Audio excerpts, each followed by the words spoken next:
Welcome, everybody, to Collected Edition, the comic book show where I force my father-in-law to read comics because he's too polite to say no. I'm Caden. And I'm Dan. Awesome. So this week, I decided just to go for it, and we're going to talk about Absolute Batman by Scott Snyder and Nick Dragotta. This just launched, I think in October of 2024. The first arc just wrapped up. It is titled The Zoo. Dan, what did you think? Wow, there is a lot going on in this issue. There are Mm-hmm. several layers, there are several storylines. In some cases, there's so much going on a page that it almost feels a little claustrophobic. I'm shocked by the amount of panels sometimes on certain pages. But I think it's so tightly managed and so well organized that it never really does. It feels like you're really they're really taking you for a very deliberate ride.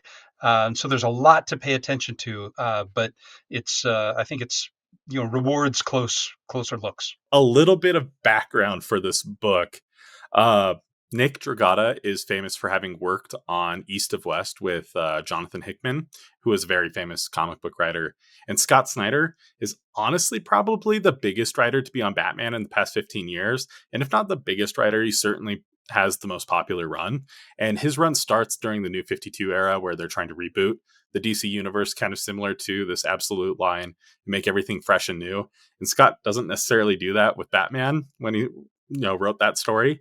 And his Batman run continues from New 52 to the DC Rebirth era, which was another publishing push where they brought back all the old continuity and everything matters. And during this time, Scott writes Dark Knight's Metal and DC Death Metal, which are two stories that are all about stories and how important continuity is. But at the same time, he kind of starts to plant seeds for this absolute universe here. And after that, he leaves DC for a few years, goes and works on creator-owned stuff.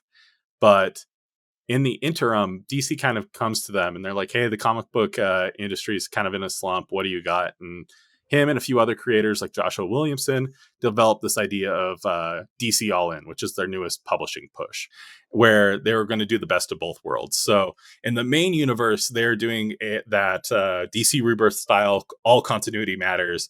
But on the other side of it, they've decided to launch the Absolute line, which is more in the flavor of the Ultimate Universe from Marvel, which we discussed previously. And the way that they've done it in story is during Scott Snyder's Death Metal event, brought up this concept of the Elseworld. It's this world in the DC multiverse that is just kind of essentially it's primordial multiversal energy. Like a universe hasn't really formed there yet. And Darkseid, the big bad of the DC universe, he gets wind of it, and he realizes that the main prime DC universe is fueled on hope and is fueled on essentially the energy that Superman himself generates as kind of the multiversal constant. Okay. And Darkseid, he's like, well, Superman is like essentially the beacon of this universe. I want to create my own, and I want to like give birth essentially to my own universe. So through a convoluted series of DC events, he gets closer and closer to this Elseworld, and he essentially ends up sacrificing himself and dispersing his energy into the Elseworld universe. So the Absolute universe is primarily fueled by Darkseid energy. So as a result, all the heroes have been stripped away of what they the set dressing of what people identify them as. And kind of the thought experiment that they're going for in this universe is, how can we strip everything familiar away from these heroes and still get to the very core of who they are? Which I think this book in particular nails on the head. I think it's fantastic. And even like, I say that like Scott Snyder is like the biggest Batman writer of the 21st century. I'm actually kind of mixed on his work. I really like Court of Owls, Death of the Family. I'm neutral to mixed on. And there's other high points that I like within the run, but I also think he's always trying something. And I respect that a lot about Scott Snyder. It doesn't always land for me, but he's always trying something. That's something I can say about his work. He's not afraid to take big swings. And I think this whole line is a huge swing. And honestly, so far, almost every book has hit for me.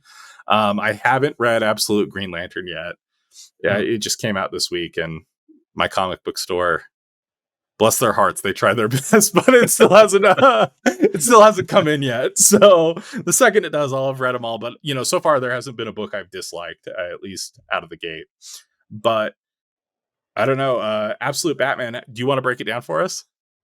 Well, I can give it a shot. Like I said, there's a lot going on here, right? Yeah, But there it's a dense book. and I did take a bunch of notes on this one, more at the beginning because I was still getting the feel of what everything was about, right? And we join Gotham from the point of view, we don't know it at first, but it's Alfred. Mhm. And driving around town and trying to figure out what happened to Gotham, implying that he's been here and had a connection to the town before. And he talks about how it's superficially nicer, but that it's missing a heart. I think it's interesting because, like, I honestly think that Alfred is a vehicle for Scott's in this book, in the sense that he has been he's the big bad Batman writer of the past like 20 years. And he's been gone for 10, and this is his big grand return. And I think he's trying to see if he still recognizes the character to some degree. Yeah. Yeah, I do think there's a bit of self-reflection going on in the story and the art there where you could look at it metatextually, right? As him going, what has happened? Maybe the comics industry is in a slump like you were talking about because they focused on style over substance, and what can we Mhm. do about that, right? So I think that's a pretty interesting take. But yeah, we meet a 20-something Bruce. Yeah, um, when my brother learned that Batman was 24 in this book, he sent me a text and he was like, "So how does it feel to know that Batman's younger than you are?"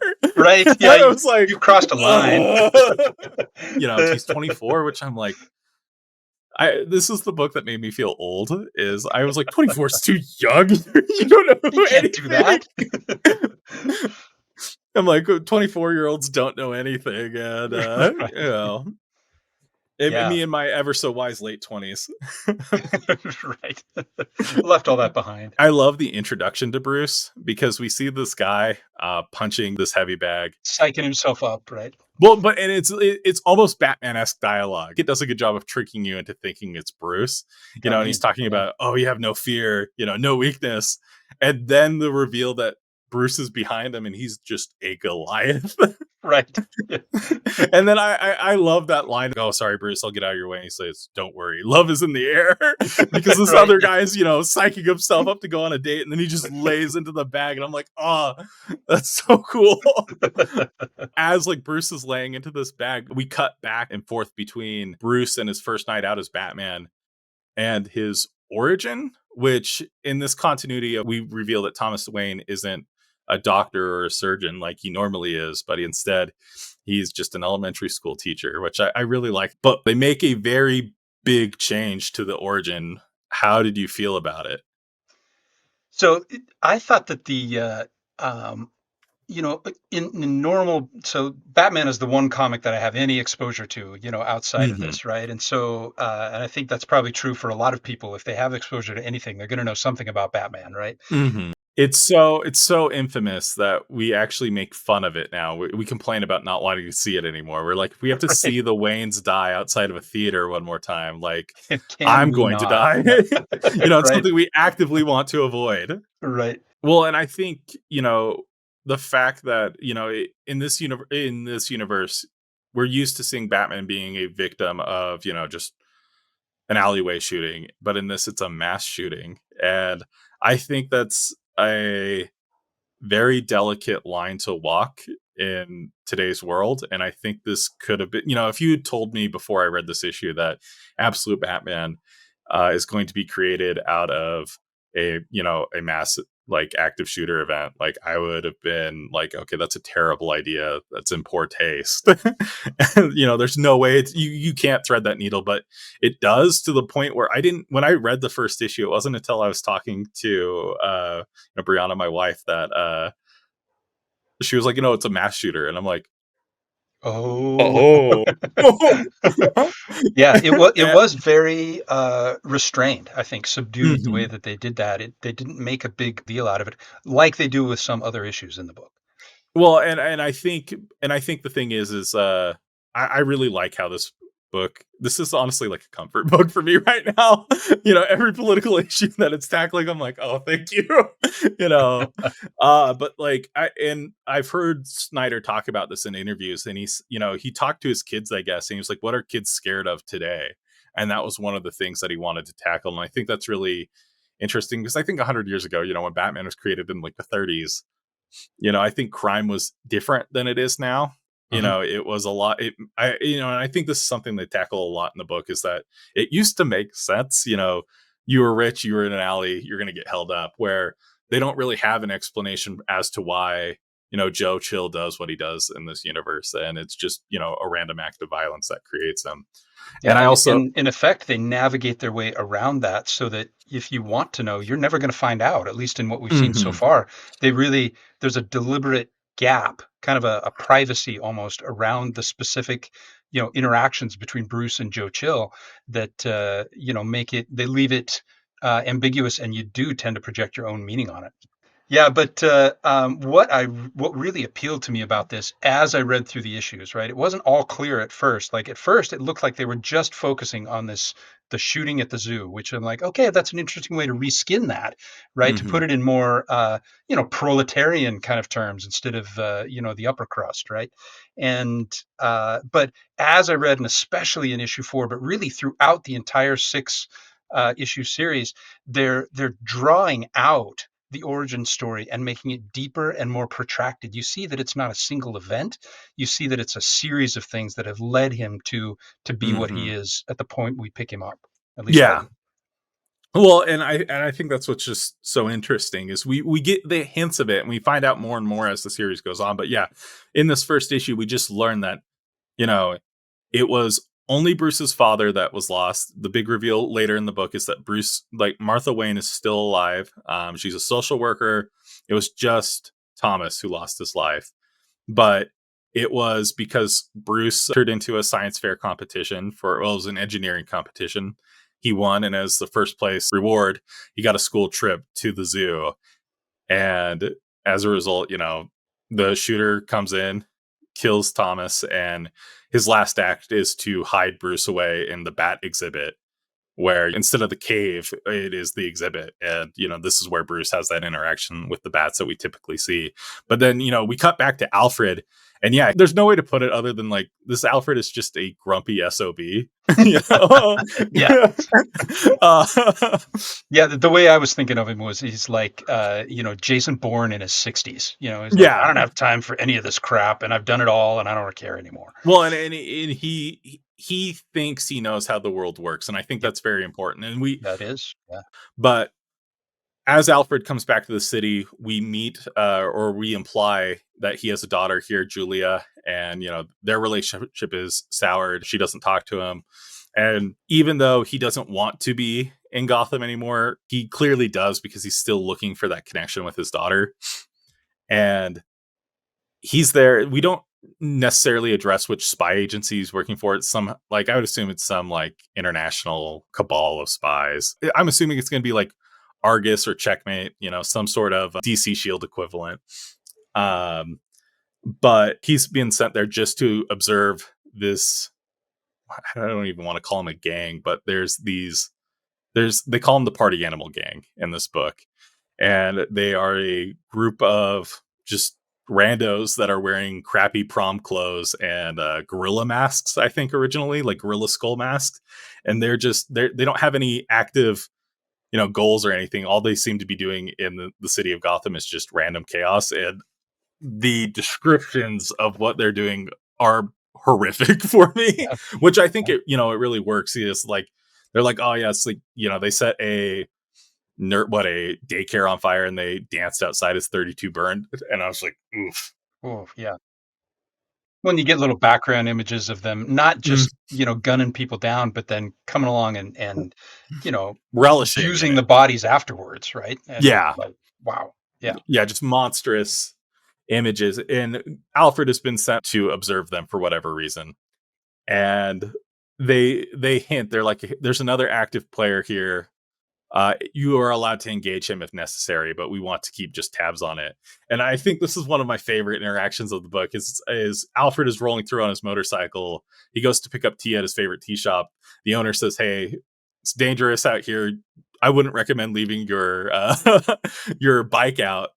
And then Alfred goes out later, and the bike is just gone. Just gone. You see the broken chain. Yeah. Yeah, and he's just like, I think I hate this place. But then we cut and we reveal that Jim Gordon isn't police commissioner of Gotham. He's actually the mayor, and Harvey Bullock is the commissioner of police, and Barbara Gordon is an adult and is a police officer. Gordon is holding a town hall, and the people of Gotham are very upset with him. It's an election year, and they think he's not doing enough to handle this party animal. Yeah, this incursion, Yeah, this invasion of, they're a city under siege, yeah, really, is what they are. right, And, of course, I don't know why you'd even hold this, because you're just fish in a barrel. You're asking for trouble. The party animals roll up. right, And this is when we see the absolute Batman first in action. And I got to say, it's the fact that the first time we actually see him, it's, Barbara poking her head outside to see, and he's like, keep the door closed, and he's hanging down like a bat. right. It was so freaking cool. Yeah. Yeah, no, this series is full of excellent reveals, right? And there were hmm many times I'm like, "Oh, dang," Yeah, and that was one of I, I don't want to diminish it, but to say, like, I think the meme is true that this book is full of like hype moments and aura farming. them. Like that's what this book is, and it's doing that in the best way possible.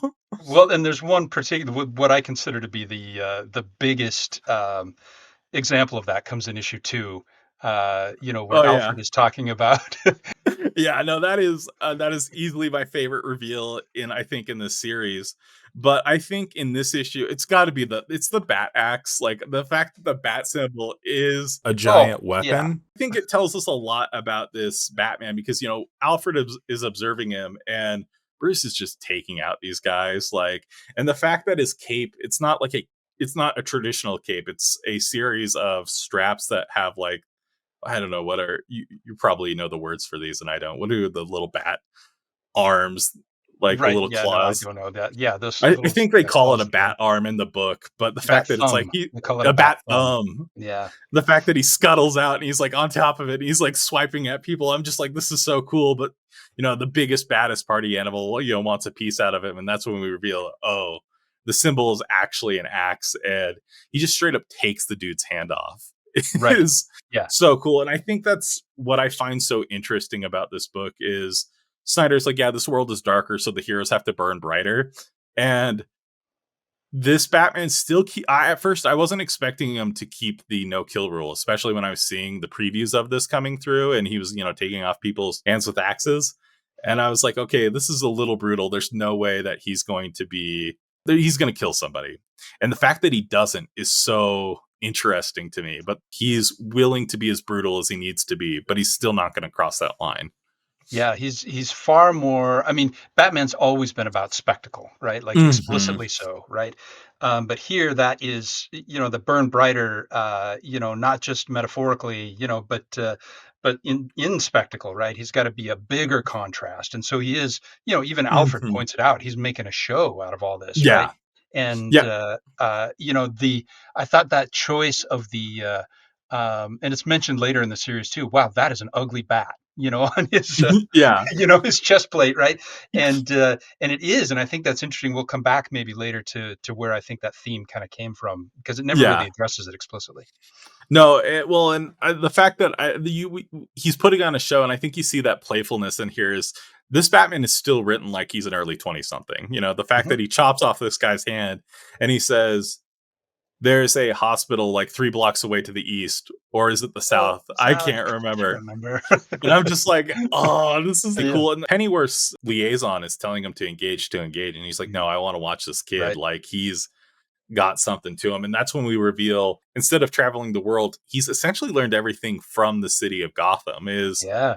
Interesting he choice.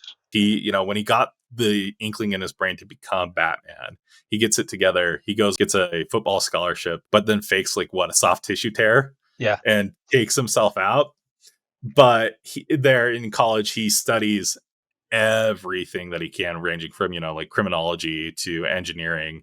And I this idea of Batman as a builder is something that Snyder always comes back to, that I think is really interesting. That I think has always been there in the Batman DNA, but Mhm. nobody's really discussed. Like it's like okay, it took stripping away everything for us to actualize and see that this is what Bruce is at his core. Is even the main series Bruce, you know, he is an orphan, but he builds this makeshift family around him. You know, he builds everything from his gadgets to the Justice League Watchtower is built or at least funded by Batman. And the fact that they've isolated that here is so interesting to me because even once he graduates college after studying, you know, everything he can that would be relevant to fighting crime, he then studies the city where he works in every facet of city government, ranging Mhm. from, you know, sewage to like what public policy, Yeah.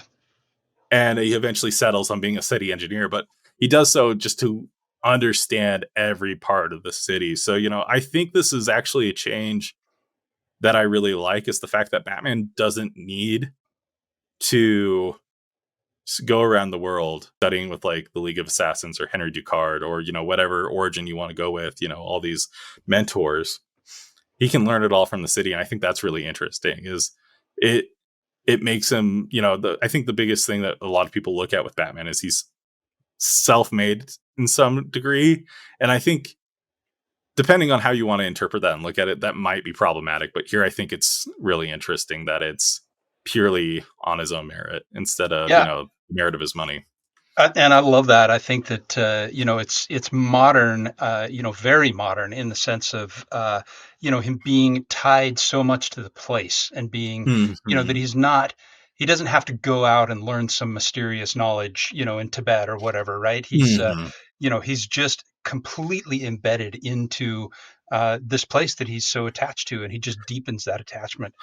One thing that I really liked about there's just a tiny little hint of it on the page where it talks about his the things that he's learning in college, and it says he learns mechanical engineering and he learns chemistry, and on the chemistry panel it zooms in on the periodic table of elements, right? Mhm. And it shows a certain set of elements on there, and I thought that was really interesting because it's like niobium, vanadium, those things like that, and those happen to be called transition metals. And so what they Oh, showed there was something that bridges a gap between one side and another. And yeah. additionally, those metals have higher density, they have a higher melting point, so they're more durable. And finally, they can act as catalysts. And I'm like, okay, I don't know if you planned all that, but that's genius. I love that little hint there. Well, and that's see, every time I see something like this, especially now that I know we're doing this, I'm like, yeah, I should look that up, and I'm like, Daniel probably already did, so I'm fine. I'll learn in the moment. If it's significant, you'll bring it up.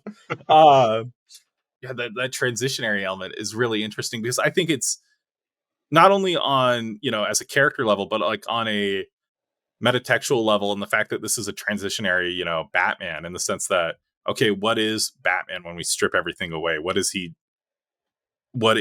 he at his core is something that I think not only the book overtly talks about, but it has to be intentional. The fact that, you know, that's there in the book, I think that's deliberate.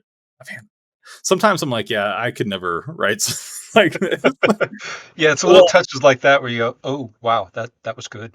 yeah, no, that well, and then you know, Alfred stalks him as he does his day job, and I think that there's this really interesting line that I like. There is the fact that you know, Bruce, when he's encountering the party animals as Batman, he blows up the stairs to trap them. You know, the stairs to City Hall, he blows it up to trap them.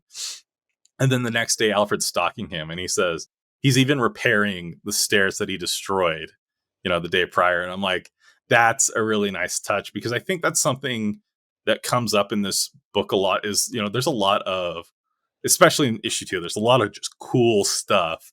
But the fact that there's just this little throwaway line that addresses the fact that not only, you know, is Bruce there to make these messes when he's dealing with these bigger problems, he's there to clean it up the next day as part of his, you know, like career is a really nice touch for me. And I guess we missed one big thing in the fight. Is when Alfred finally does engage with Bruce and he goes in, he's like, oh, I've got this one of a kind shotgun. There's only 3 in the world. What does Bruce say to him? Like, Bruce kicks him in the chest, it takes says him out, and sounds says, "Sounds dangerous. dangerous." Yeah. And he just takes his shotgun. So, you know, Alfred's stalking him throughout the day. And then he, you know, we get this reveal of Bruce kind of in these high rise towers, the biggest towers in Gotham. He's made a nest up at the top, which I thought was a really interesting change because, you know, we usually think of the Batcave, it's down beneath everything. But the fact that he's overseeing the city Bats are an aerial creature. A lot of caves are in mountains, so they've got this high rise outlook of the environment. Anyways, I think that was a really nice change. And Alfred locates him there, and he confronts him. And Bruce whips out the shotgun, and he's like, "Oh, see, you're gonna abandon your principles once you're cornered." And he shoots him in the face. Yeah. Yeah. And even though he's got all these mini batarangs in his face, what Alfred's horrified about is the fact that he took his prized shotgun and made it non-lethal. Ruined it. Yeah.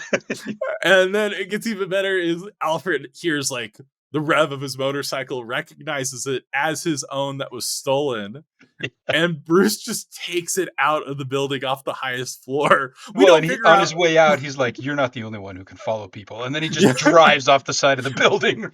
implying, which I love that implication that implies that Bruce knew about Alfred before Alfred knew about Bruce. Because they have that overhead shot. I'm like, Bruce was tailing him the second he was in Gotham.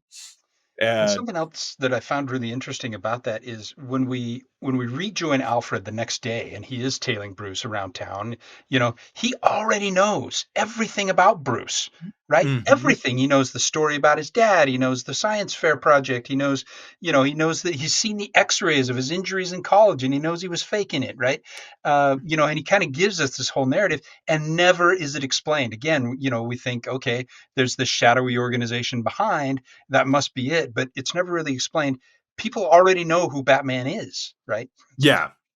Yeah, no, well, and I think the fact that he's so young, and we think, oh, like he's got the drop on Bruce. Bruce is being sloppy, but then that reveal that he's not, like he's actually been playing him the entire time is just so great. And this is probably the most interesting part of this first issue, where they always cut back to the bat exhibit. Is Snyder has, well, I guess Dragata has drawn these panels of the bat exhibit with these cartoon bats. And this one says bats are crazy, just as Bruce drives out the top window of this high rise. And we don't figure out how he lands. That's actually the one thing I want to know is like, where did this bike go? But yeah, that first issue is just crazy. Okay, the axe, the motorcycle, nothing can top it. Then you get to issue 2. And essentially we see just Bruce like constantly coming into conflict with these party animals, and we see the little ways that Bruce is fighting it. And the one thing that I think is so interesting is Alfred talks about how Bruce always uses his environment. He, as Mhm. far as his battles are concerned, he knows exactly where he is and how to use it to his advantage at any given time. And the example that they use in the book is he's fighting in an aquarium, and he's just surrounded by these party animal members. And I don't know what these spikes are on his back, but he's got his back literally against the glass of the aquarium. And the next thing you know, these spikes just erupt from the back of the costume, causing the glass to break and it to flood. And Bruce just goes to the ceiling. And what does he drop down? It's essentially it's highly concentrated vinegar That's into what the it says. water. Yeah, yeah, Oh, yeah. is that scientifically accurate? So the It's concept. not, but you can see why you might not want to drop in a comic book how to make a pool full of hydrochloric acid, right? Yeah, yeah, yeah. And in fact, that particular formula is actually used as a mild air freshener at home. You can make your own with salt water and vinegar. Yeah, that makes sense why you would want to. Yeah, I would have tried that. But yeah, essentially, just with the implication being with household chemicals, he turns salt water into hydrochloric acid. And I love that just one of the scenes where one of the party animals runs out. He's like, my toes are gone. Right. Yeah. Where just before that, they're like, "Oh, so you got us wet? Wow." Yeah. Ah. Well, and Alfred's narration, yeah, he talks about this concept. You were doing one of two things while he was in the military. You were either advancing forward AF, or you were what was it, Retreat group. retreat and regroup, which was R&R. And the one thing that he always sees about Batman is Batman's always advancing forward. And he discovers that, okay, that high rise wasn't just the Batcave, which I thought it was in that first issue, is I thought that was the Batcave. Is Yeah. no, there's a series of caves across Gotham that of course young Bruce has done in the pattern of the Bat logo. Right. Which, I mean, just a complete middle finger to anybody who's gotten this far, right?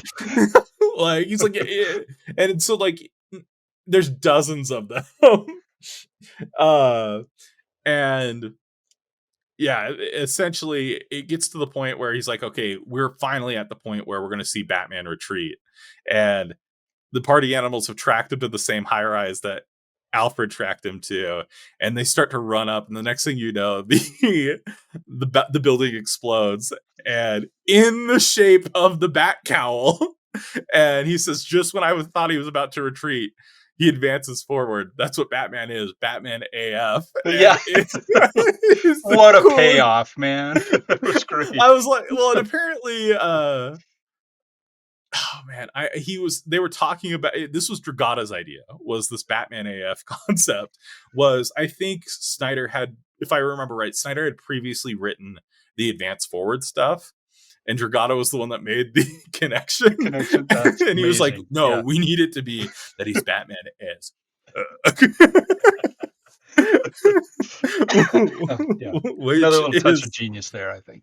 awesome. And I guess we failed to mention one big important thing in issue one, that I thought Gordon gets gunned down at City Hall. He gets injured. I thought he was dead in the first issue. So did I. Yeah. But you know, they say there was no casualties in that issue, so I was like, oh, okay, he's fine, even though it looks like he gets lit up. He does. Yeah. Tears apart the podium. And yeah. Anyway. Bullock and Barbara are visiting him in the hospital. Martha shows up. This is where we reveal that Martha, Thomas, and Gordon were all friends, and that they're all close to each other. The fact that Gordon's been gunned down, the old mayor, Mayor Hill, is gunning for re-election now, and Gordon's like, yeah, like I'm going to lose. Like, we have no shot of winning this. And there's this really interesting exchange where between Martha and Gordon, where they talk about, you know, how when they were young and hopeful, all they did is fight for change, and essentially they failed at it. And the world that they've left for their kids, they're going to have to be, you know, even crazier. They're going to have to fight even harder to affect any change. And I think this is a really interesting parallel, because I feel like in a lot of ways this is a generational story. You Mm-hmm. know, there's Alfred, Martha, and Gordon, and then there are like Bruce, and And his Barbara crew, man. and his Like, crew, which is this is the big reveal, is yeah. that all of the classic Batman villains, you know, it's Riddler, Two-Face, Killer Croc, uh, Penguin. Penguin, Yeah. and Catwoman Right. are All his like closest serious, friends. like Teen Titan vibe here, right? Hmm. Well, and it's to the point where they all grew up on Crime Alley together, because that's the other big change. If he's not in, you know, like the Gotham Palisades, he's, you know, he's growing up in Park Row, which, you know, is Crime Alley. And all of them grew up together, and they're all these young up and comers, and they all like, and the thing is I think we don't know a whole lot about Selena yet. She hasn't appeared so far, but all of his friends, they're all trying to, like, they all have their dreams, you know, to some extent. You know, like Croc has his gym. It's even implied, I think they implied like he was a AFC champ, and I'm like, Croc went pro, like, that's weird that you're just casually like, yeah, I'm a pro NFL player. um but you know, Croc has his gym, and he's trying to open a pet store, Exotic which, pets, yeah. With uh, Penguin. with Penguin, who is like, he's not necessarily like the mob. He's not necessarily the mobster or the gangster of the group, but he's like he's definitely doing some black market work. He's doing some stuff under the table. Harvey is working in the DA's office. He isn't the head DA, but I think, is he an assistant DA in this continuity? And then Riddler's the one that we know the least about, but he's working on a AI system. You know, I guess it's Edward Nygma in this, and the Riddler is his AI system that he's designed that can allegedly, you know, answer any question that you could throw at it. It is Right. 4/5 of all human knowledge, as Eddie claims in this book. But yeah, I think that's a really interesting claim, or a really interesting change that they make, because in this panel they have that change where it says bats can be social and solitary, and Mhm. then we see that in Bruce in this book. And I think if there's one big character change, it's the fact of real Batman is a solitary character that has to build the infrastructure of family around him, where this one just has it in place, you know, because his Yeah. mom survives, essentially him and his friends are all together, and we see a flashback of young Bruce after his dad dies, and he's looking at his his award medal, and he throws it out the window. His mom wants him to go hang out with his friends, and there's something they talk about vision a lot, how we see things, this issue. And he throws the medal out the window. Selena shows up, and she's run away for the millionth foster care family that she's been in. And they start scaling the roofs of Gotham, implying that like Bruce has been essentially inadvertently training to be Batman since he was a little boy. Right. Yeah. Just being these like little street urchins essentially. But she talks about how Bruce, like, young Selena tells Bruce that, he's kind of scared to jump around. And she says that he needs to have like cat vision, because cats, the reason why they're not scared of anything is they only see what's right in front of them. They have really good vision, but only for a short term. So they can't see the danger around them, which I don't know if it's true, I but don't know it's a about that. metaphor in this book.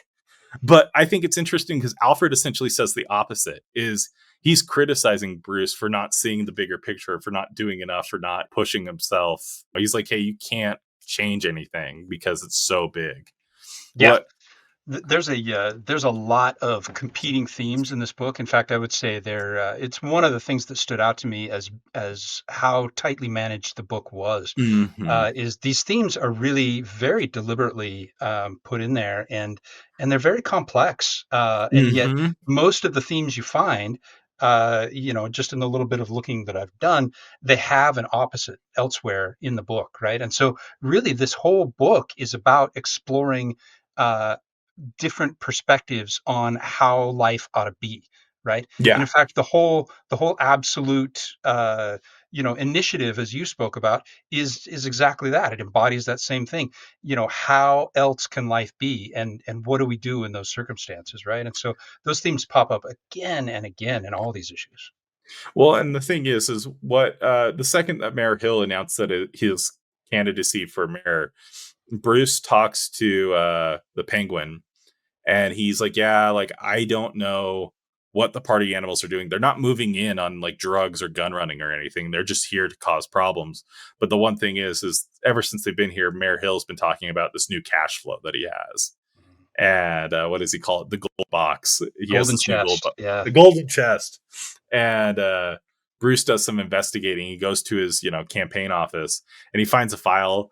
The gold chest that they refers to is an arc, and it's Arc M. So it's yeah. Arkham, Arkham, which which is I think is another good fun. call out. Yeah, And I'm really interested to see how it plays out in future, story arcs. Um, but essentially, the group that Black Mask is working for is this. Which, okay, I guess we haven't even talked about it, man. This book is so dense. Oh my gosh. Uh, oh boy. So yeah, the party animals are being led by Black Mask, Roman Sionis, and Roman is the one that's funding Mayor Hill's campaign. And it's revealed that these ARC projects are these black site prisons that they're developing. So the first one was in Santa Prisca, the island nation that Bane is from. So Bane is famously, like, he was born in prison and was raised there. So I'm assuming he was from Arc A. B and C are in, I think, like Russia and China. And the biggest one that they're building is in Gotham. But I want to talk about Black Mask for a second because I actually kind of love him. So we meet him, and he's just hanging out on his yacht this entire time. And he's meeting with the classic, Batman mobsters. I think it's the Maronis and Falcone is he's meeting with, and he's got like a girlfriend, and they have a kid on this boat. They look weird.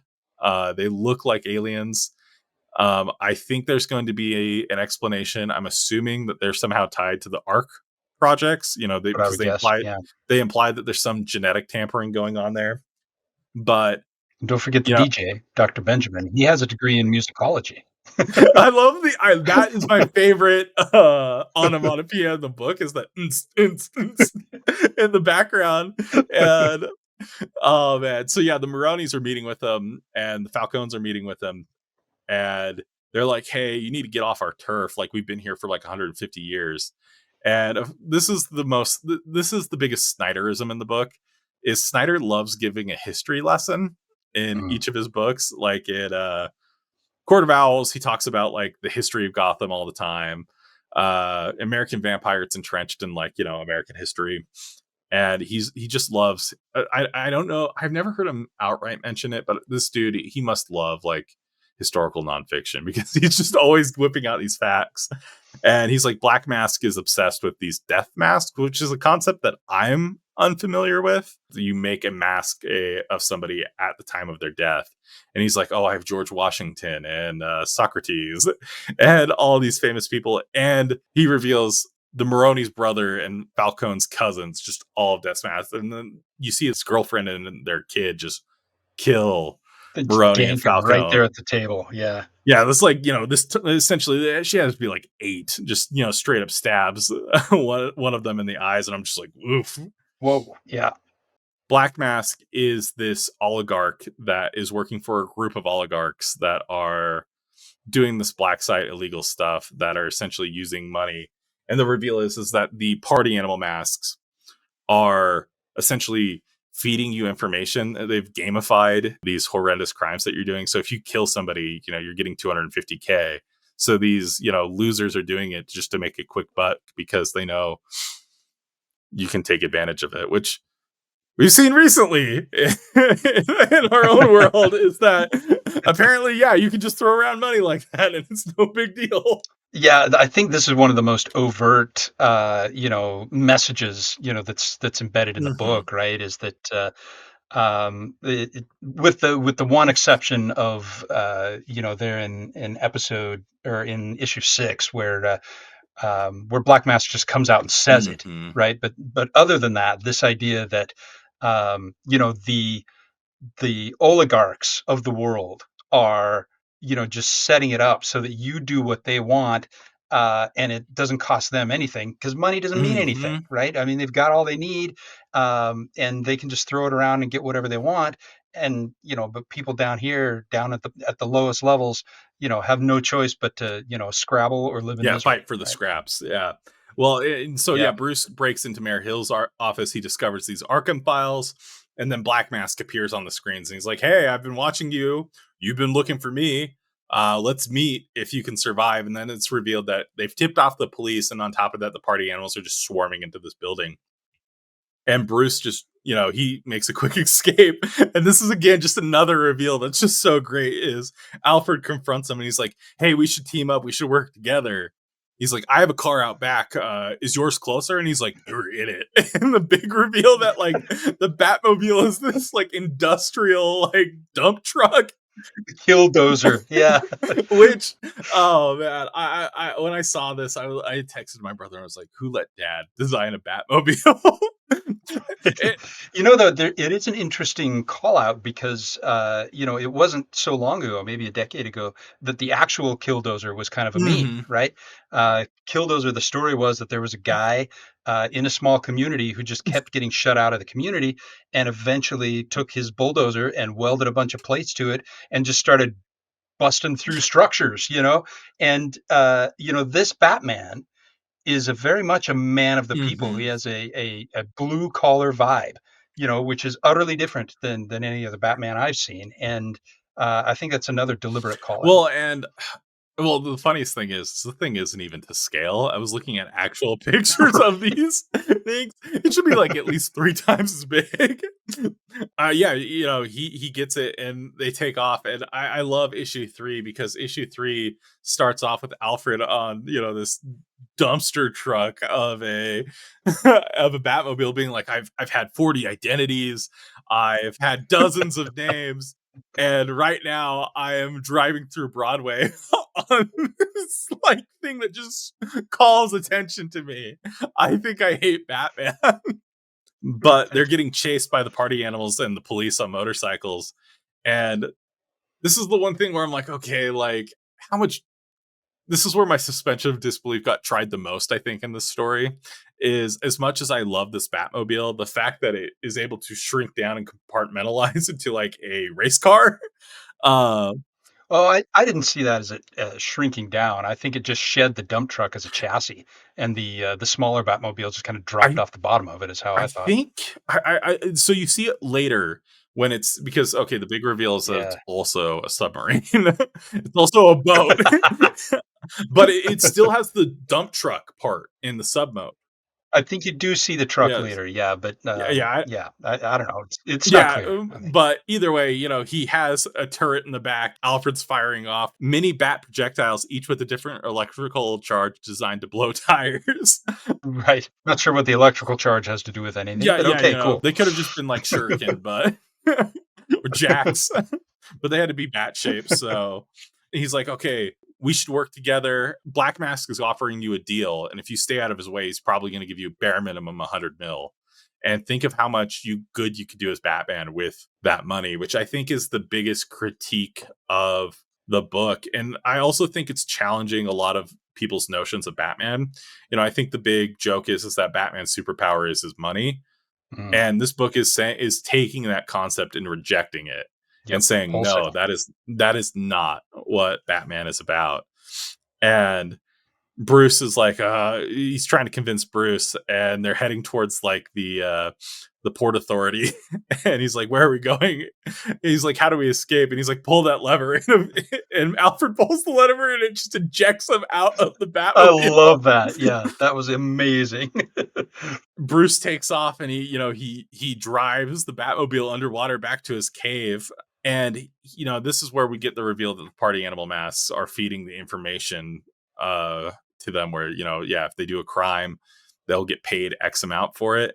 And he's talking to Edward Nygma, the Riddler, who I think honestly seems to be, like, outside of Selina, his closest friend. Is Seems that like it, your yeah. at least that's my read on it, is that he trusts Edward the most. And I think it's because intellectually they're on the same scale, which I think is another interesting change with the Riddler, because usually the Riddler's so focused on being better than Batman, proving that he is, the intellectually superior one, where this Edward seems very focused on like self-improvement to a degree, where he Yeah, talks about like the fact that the greatest riddle in human history is essentially education. Is like, what is a building where you can walk in blind and leave with sight? It's a school.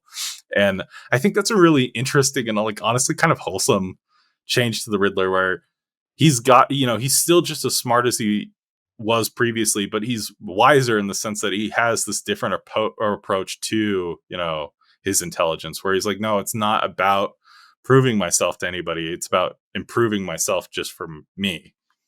yeah, and I think that's another one of those themes that we return to time and Mhm. time again, right? Is the power of community in shaping, how we turn out, right? And Yeah. it's all around Bruce, and it's all around his crew, who we just, kind of casually introduce as, yep, you're surrounded by the villains, and they're all your buddies, right? Yeah. And in this dark place, like you said, dark side energy, right? There's these stronger bonds that keep people closer together, and it creates some comfort and some so what I'm looking for, some peace or some good feelings in a place that mostly is worse. Well, and that's what I think is so interesting, is like, we have this Batman is significantly more well adjusted. He Mhm. goes and plays poker with his friends. He visits his mom and makes soup at 8 in the morning. Uh, and not only has Batman being in their lives, I think, made them better to some degree. He has been and who knows, we could get to issue 50 of the story and they could all be supervillains. But at least in this first few issues, not only in this world are Bruce and his villains childhood friends, I feel like at the same time, Bruce is making his villains the best version of themselves. And simultaneously, they are making Bruce the best version of himself. This is a Batman who is much more well adjusted, much more social, much more open in a lot of ways. And I think that pays off a lot at the end of the book. But it also shows that we're dealing with a very different Batman. Yeah, Anyways, on the opposite side of the book, when it comes to Black Mask is essentially trying to bribe Bullock, because Bullock and Commissioner Gordon, or I guess Bullock and Mayor Gordon, had a falling out, or a slight falling out, over the fact that Bullock really wants to pursue Batman. He thinks he's somehow involved in all of this, and he wants, more armored vehicles. He wants more helicopters. Jim is kind of resistant to give that to him. So Mayor Hill reaches out to Bullock. He says, "Hey, I can provide all those things you want through Black Mask." And Black Mask says, "Yes, I can do it. It's all above board. You can trust us. We only ask for one thing, and that's for you to support Mayor Hill and his campaign as the new mayor of Gotham City." And of course, this just guts Gordon, and he wants to drop out of the race. Martha comes to visit him, and he's like, "Hey, I can't do this. My closest friend, he has backed my political rival, and my assistant, my deputy mayor, has dropped out because she doesn't think it's safe. Clearly, because I'm getting shot at." And Martha steps up and she says, "I will be the deputy mayor." But I don't know. Did you pick up any romantic tension between the two? I didn't. I was kind of looking for it because they were friends, and often that triangle in college plagues a group later on. But I didn't really catch any hint of that. Well, and they're both like widows, probably. I don't know. We don't know about Jim, but in the main continuity, he's been divorced and he's a widow now. So Mhm. I was like, yeah, I wouldn't be surprised if they go that route eventually, but I didn't see it here. The most that they do is they share a smoke together, and I was like, maybe, but I didn't really see it. So yeah, so then we get to issue 4, and there's a hard stop. Issue 1 was labeled, Batman, Absolute Batman the Zoo, Part 1 of 5. Then we get to issue 4, and Dragata, I think, needs a break. They have a fill-in artist of Gabriel Hernandez Walta, who has like a drastically different art style, which before this book, I wasn't the biggest fan of Dragata's art style, but I love it in this book. I think there's a few wonky faces here or there, but this book, I was like, we get to this issue, which I think is probably the best written issue, Mhm. but I don't know. I'm a little bit more mixed on the art. I think it's good. It's just not Dragata. It definitely fits with the vibe of the universe, where we see Bruce's early days as Batman in this universe, where I think it's ridiculous that he initially, he goes for like a vampire theme where he's wearing like white face makeup and has silicon fangs with like paralytics in them. Right. Yeah. And I think this is another part where the book discusses something, political, where he's taking on this gang, the street gang, where they're essentially looking to be paid off for protection money, and he stops them. But he's like, if I stop this gang, another one's just going to rise up and take this place. I need to cut the problem off at its source. So he targets the Falcones and the Maronis' gun running operation, which I thought this was actually pretty interesting concept. The fact that they're using fruit trucks because the weight is more consistent, so they can more easily swap out guns. Right. Um, but this was another really cool reveal as we see this Batmobile taking off after this truck, and it drives under it, and that's when we reveal it's actually an RC car. Yes. It's like a foot long. Yeah, it's like it's like one of those professional RC cars that Bruce is spray painted black, and he has a jack installed in it, and it bumps up the trailer and knocks it down, essentially forcing the police to investigate, where they discover this, drug running operation, this gun running operation. But the big thing I think of this issue is we actually get to learn about Thomas and Bruce and his relationship, and we get this insight into the engineering competition that Bruce entered as a kid that won him that trip to the zoo. And I really like how Thomas is depicted in this scenario, because he doesn't tell his son, "Hey, you can do better, you can be bigger," which is what the lesson adult Bruce learns from this experience. But he does it in like a very loving and kind way, where he comes in and essentially the challenge is that they have to design a bridge in themed with an animal, and so Bruce he picks a bat because he thinks they're intimidating initially, and he designs it. And On the first iteration of this, he says he goes to say something, then thinks better of it, and he says, "I'm proud of you, son." You know, yeah. uh, and it's on the second iteration that he says something a little more uh, Hmm.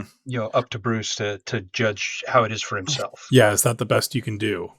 Well, and I think this is kind of like at least the thesis statement of the line, where he says, Bruce, what are you trying to get at? What is the core of a bat that you want to communicate with this thing? With this bridge, what is the core of this? What is the core of the bat that you want to communicate in this bridge? And he says, well, I don't know. And he's like, well, you got to try and find out, because the core can be many different things, you know. Mhm. And we see this hint at, essentially, it's Snyder's conversation with the audience saying, yeah, in another life, Thomas is a surgeon, because when he was a young boy, his dad just dropped dead because of a coronary. And he spends his entire life thinking he wants to be a surgeon. But when him and Martha become pregnant with Bruce, he decides to become a school teacher instead. And he realizes that being a school teacher, he's still providing that core thing, because he's preparing children that are the same age he was when his father died, to become strong enough to face the world. And I'm like, oh, okay, that's a really cool concept of, okay, what is the core of a bat? What is the core of this bridge? What is the core of Batman? And what Bruce essentially lands on after a few trial and errors is that bats are adaptable, and beyond all else, bats like defy what nature The has to say impossible. about. Yeah. Yeah, they defy the impossible, you know. Yeah. Bats are the only mammals to fly. Bats do whatever they need to do, and that's what this book shows us, is Bruce growing and evolving over the course of his early years, and developing the Batman concept and trying to find the core of it, and deciding that Batman can do, and Batman can be whatever he needs to be, because that's what Batman is Batman, you know, should be limited. And especially this Batman, where he doesn't have the funds that he has, and he doesn't have the resources that he would necessarily have by being a billionaire, and he can still be just as effective of a Batman, if not more so than the original one, because he's in this darker world. And I don't Right. know, this one, like, this issue kind of gave me chills to some extent, because I'm like, yes. And they even hint at year one, because in year one, there's that famous scene where Bruce confronts the mob, and he blows up the wall, and he has the fire that he puts out, and he says, you feasted, and you feasted well on this city. And here in the Absolute universe, talks about how the elite of Gotham haven't just feasted on Gotham; they have left nothing. They feasted on it to the bone. There's nothing left, but he's still going to fight for it. And I'm like, oh, that's so cool. This issue is the most densely layered of all Mm-hmm. of them. You know, we're constantly switching perspectives, and the art is different. And I think in some ways it's more effective in that way because it really underscores that we're talking about a different time, a different place, you know, different perspective. We see Bruce's bridge go through iterations. We see Batman himself go through iterations. We see Bruce not as Batman go through iterations to try and figure out what is the core, what is it that I'm about, right? And Mm-hmm. one of my favorite little bits in there is where Bruce, young Bruce, is talking to his dad about the bridge and about the things that he's realized about the final iteration of the bridge. And you know, he talks about how the people whom the bridge will serve should be able to do things by themselves. And so the words are talking all about, it's in this conversation about these distressed people that the bridge will serve, but the art in the background is it's all scenes from Gotham, right? Mm-hmm. And I think it's just a really very impactful way of bringing together these different threads and saying, look how often this theme repeats itself and how impactful it is on Bruce throughout his life. That's kind of what I meant earlier when I talked about the origin story being drawn out, and Mm-hmm. not so much being a single event, but being a transformative series of events that help Bruce figure out really who he is. Yeah, no, I think it's great. Well, and the thing is when I look at Walta's art at the beginning of the issue, when we see that early iteration of Batman, and you know, when he jumps off the roof, he does like the classic Detective 37 pose, which I thought was fun. But the Batman looks wrong. But then you get to that last full page splash of Batman, and I'm just like, ooh, that's Batman. And I think, you know, I criticized it earlier, but now that we've talked about it, I think it is legitimately supposed to be a little bit off, and it's supposed to Mhm. show that he's ironing out the details. Yeah, you're supposed to see Batman and be like, yeah, there's not something right there. But by the end of that issue, when you see him being confronted by the police and he's jumping off the building, you're like, yeah, no, that is a Batman image. That is an iconic Batman image. I just think it really works for me. Yeah, like I think this issue exists potentially as a stopgap. There's a chance that there was just a huge editorial error and they just said part 1 of 5 and then nobody caught it. But I just really like this issue, and I think it gives us a lot of insights into Bruce, into Thomas, into Gotham, like you pointed out. It's really interesting. While we're still hammering home that we're openly criticizing the political elite. Bruce is observing them, and he's like, yeah, a politician that got caught who was helping the mob take these guns into Gotham. He promised stricter highway laws, and Oh, right, and here, he's lobbying for less, and yeah, then there was here, the guy who was saying, "I'm gonna bring back jobs to Gotham," and then he's lobbying for more automation in the yeah, factories. Yeah, which I don't know. It was just one of those things where it's like, yeah, Snyder has something to say about yeah, our current world, and I think that's something to be true, especially when you compare it to like the Ultimates, which we read last week, where it's we're having something to say and we're saying it through our heroes. Where it's like, yeah, no, we have something to say about the world, and we're having our heroes rebel against that. Is I think something that's really deeply impactful for this book, and I really appreciate. Then issue 5 is we cut to I guess the big end of issue 3 is Batman contacts Black Mask and he says, okay, fine, I'll take the deal. We open up on Gotham and Batman's driving up and down the streets, revving his motorcycle, essentially trying to bait the party animals into fighting him. we continue to get a lot of flashbacks here, right? Hmm. And specifically, we get a conversation between Bruce and Gordon At at the Thomas's funeral. graveside. Yeah, yeah, at the graveside, and Gordon says, "Don't worry, Bruce. They're going to tear down that zoo so that nobody ever has to look at it again." And a few panels later, Bruce grabs him before he can leave and says, "No, I want to keep it there. I want people to remember it and be able to look at it so that this doesn't happen again." I Right? And wanted to so, shine bright like my father did because Gordon yes, yeah, says Thomas was one of I've seen a lot of brave acts, but few brave men, and your father shined with bravery. yeah, And essentially this is where we get the absolute bat signal.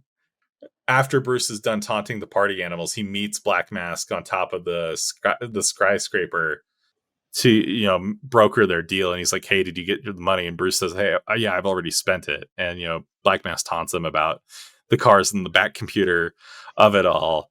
And the reveal is that this they've turned the zoo into this giant light that shines on this Memorial Day, and they've decided not to shine it in light of the party animal attacks. Like Mayor Hill criticizes Gordon, says like, yeah, it would be in poor taste to light it up tonight, and we shouldn't do it. So everybody's upset about it, and then Bruce turns it on, and the reveal is that he's taken the $200 million that Black Mask has given him and stacked it in the shape of a bat, essentially like turning the entire Gotham sky into the bat signal. And more importantly, the light is so hot that it burns it up. And he essentially throws away all of Black Mask's money and says, essentially reinforcing to Black Mask and the reader that money does not make Batman. right.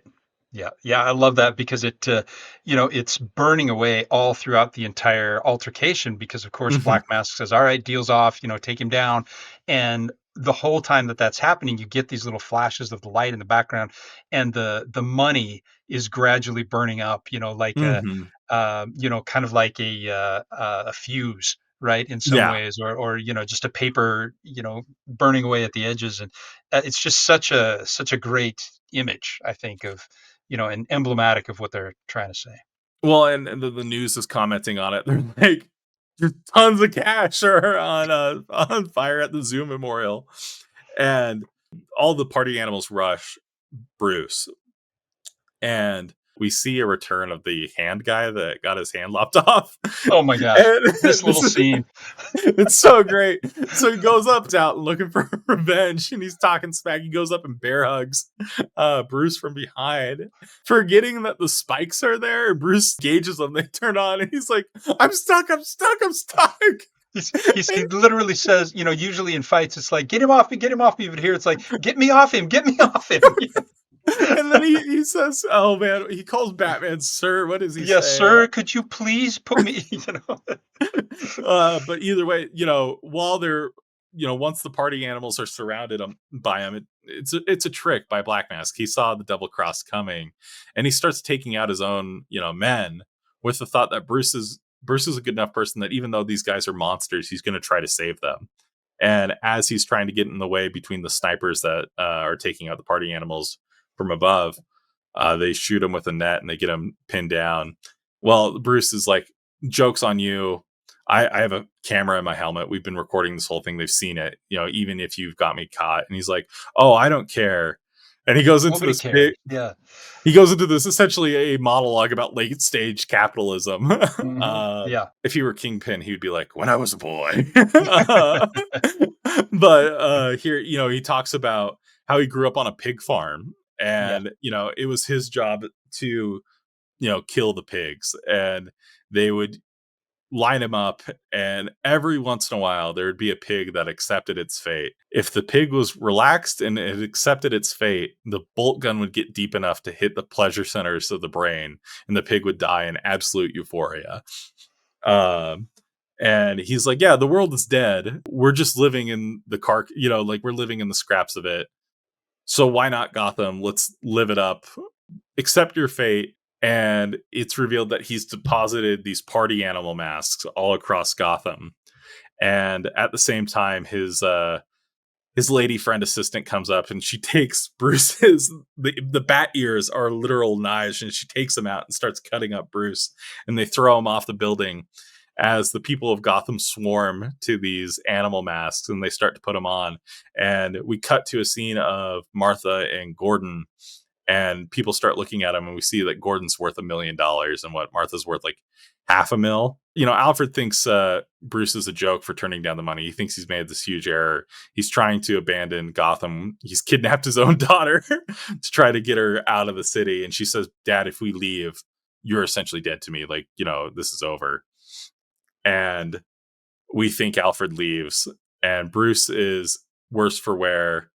And I think this was something I was genuinely caught off guard in the book. Is he turns to his friends. He goes to Waylon for help, because he can't do this on his own.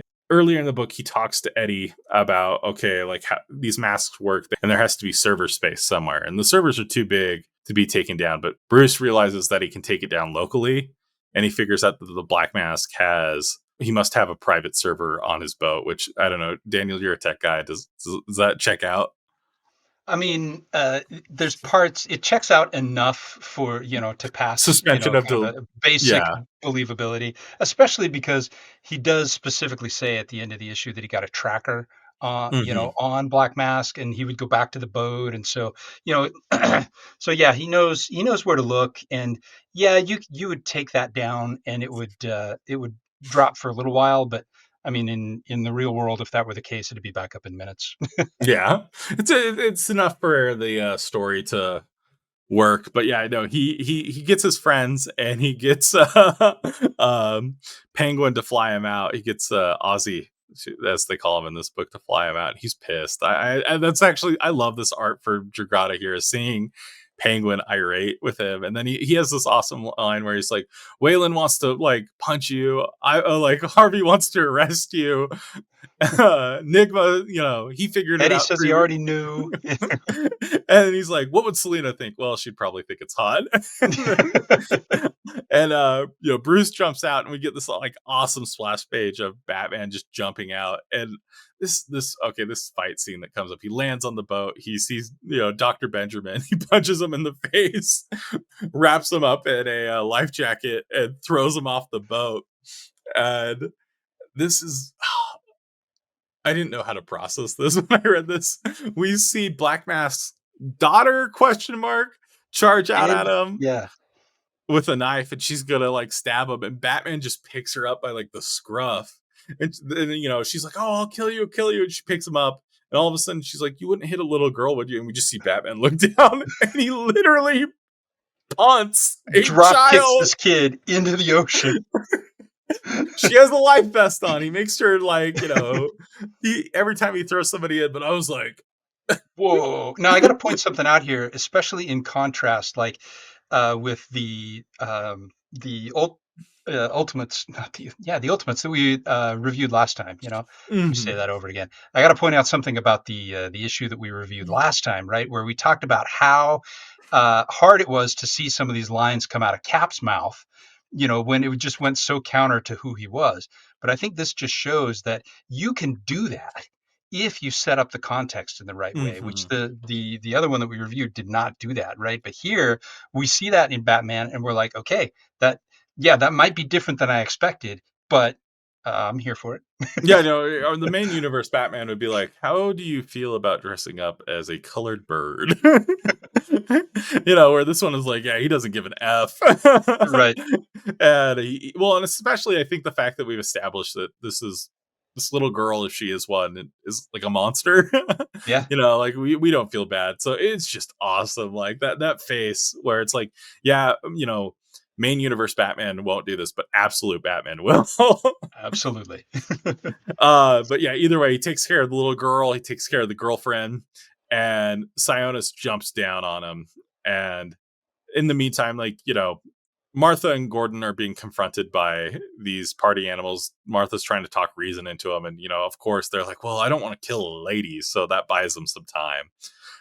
But Black Mass starts to fight Bruce, and he essentially gets him. He gets what, a garrote around his neck, and is trying to choke him out.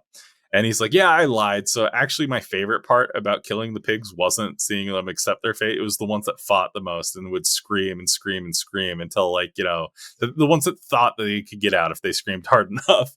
And you think he's got Batman on the ropes when you see the bat ears just go and they hitch down, and Batman headbutts Sionis right into the face and takes out his eyes with the bat ears, which again, like, I think in a lesser book, this would be either gratuitous or grotesque Right. to some degree, but in this book, it's just freaking awesome.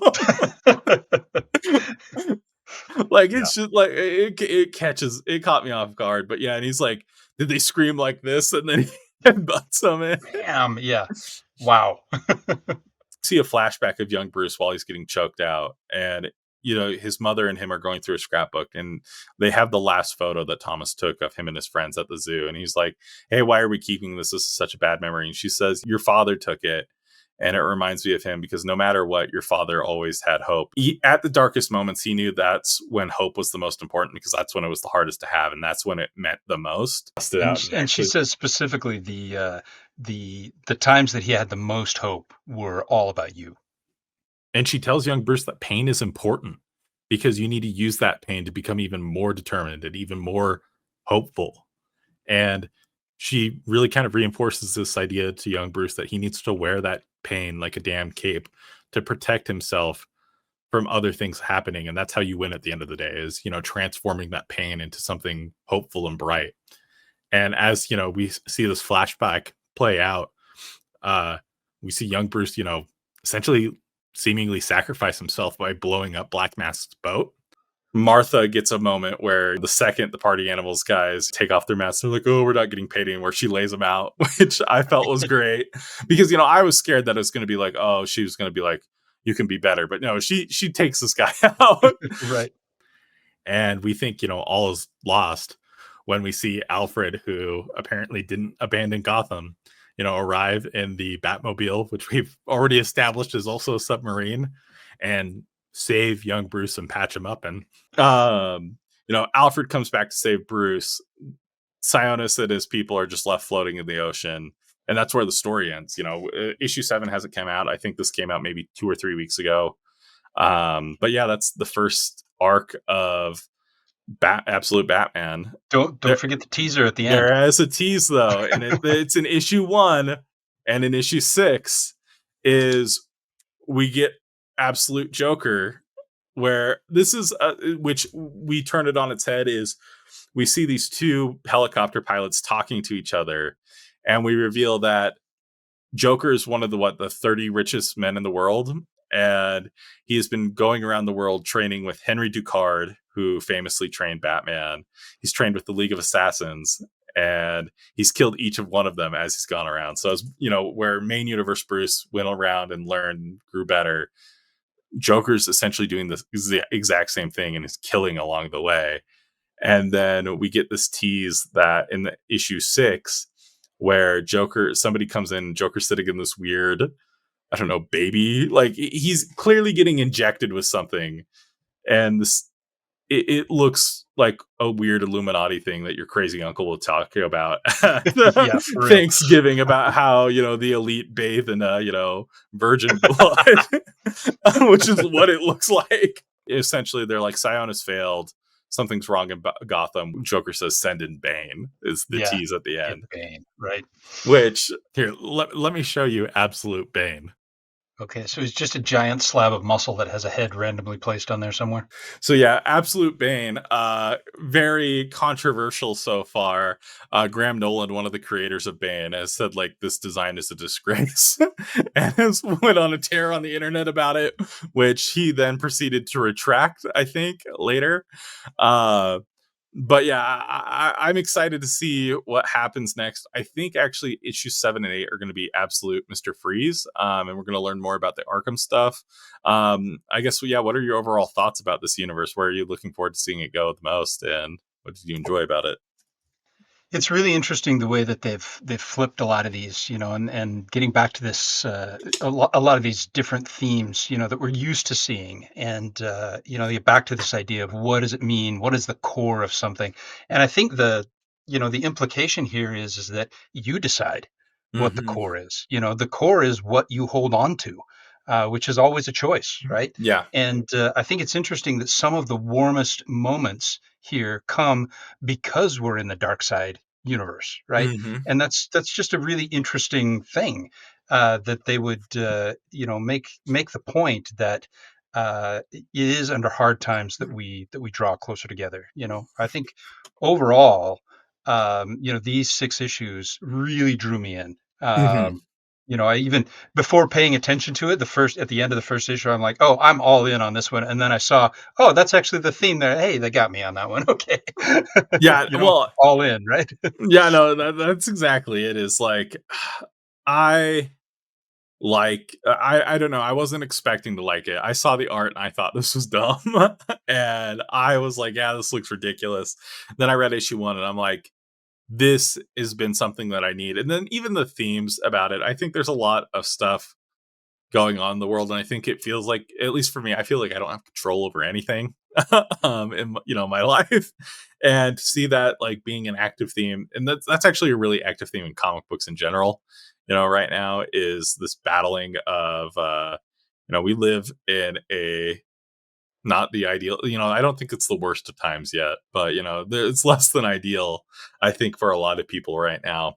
And to see that actively uh talked about in our books, but to still see our heroes be heroes is really nice for me. Like, I think that's a really nice change of pace, because I think, 20 years ago, like I said, yeah, like, if we'd explored this idea, we'd be looking at how stupid Batman is, and how, like, oh yeah, he's rich, he's part of the problem.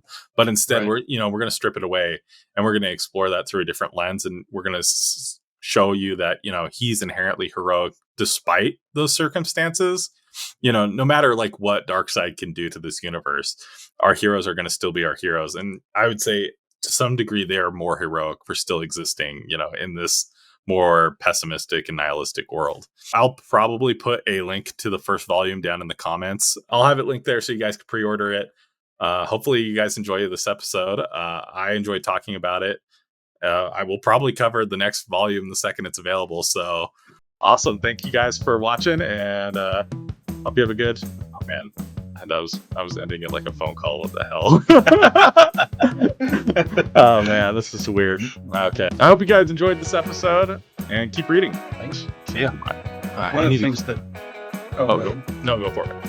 One of the things that getting, there's so much to cover, like we said so many times, right? Like there's no way to get it all, right? There's such depth there. But one of another little thing that I thought was pretty interesting was, throughout the whole thing, I'm looking for, why does he choose that representation for the bat symbol, right? This chunky, blocky, little spikes on it, And the only hint that I get is in issue 4 with the first iteration of the bridge.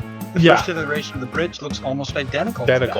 Yeah. Yeah. And that's the bridge that he says is all about intimidation, right? Mm-hmm. And because that's the first iteration of the bridge, there's almost like a implication that Batman has yet to evolve into some of those higher more service-oriented purposes. Yeah, he's being Batman for himself. He's not being a Batman for the people, and I think that's what's so important about